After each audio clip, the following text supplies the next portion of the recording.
Ce matin, à la préfecture de Grenoble, plusieurs centaines de personnes sont venues soutenir Alexis Mazat. Ce délégué syndical de Caterpillar est toujours sous le coup d'une procédure de licenciement. C'est un combat que j'ai mené avec lui, en allant en manifestation avec nos enfants, en expliquant à nos enfants que ce que papa fait, c'est très bien parce qu'il faut avoir des individus de cette corpulence d'esprit et de combat.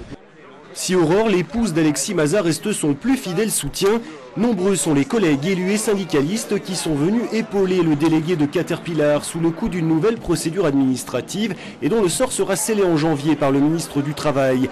Beaucoup y voient un acharnement de la direction du groupe américain à l'égard de ce représentant du personnel. Je trouve scandaleux qu'aujourd'hui on ne crée pas les conditions, en tout cas, de l'apaisement au sein de l'entreprise Caterpillar en continuant à pourchasser un délégué syndical et en essayant de le licencier. Pour la CGT qui a lutté au printemps dernier contre le plan de suppression d'emplois chez Caterpillar, 733 au total, l'enjeu se situe aujourd'hui sur le terrain politique. Là, l'enjeu, effectivement, il devient très politique. Soit le ministre, il dit, il y a une loi française, je la fais respecter, Alexis Mazat était dans son droit en militant syndicalement dans cette entreprise.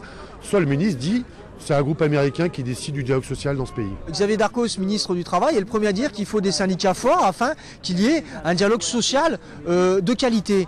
Or, en licenciant à chaque fois les élus, je me demande comment le dialogue social de qualité va s'instaurer. Reçu aujourd'hui en préfecture par le directeur de cabinet, Alexis Mazat rencontrera demain le préfet de l'Isère. Ciao camarade.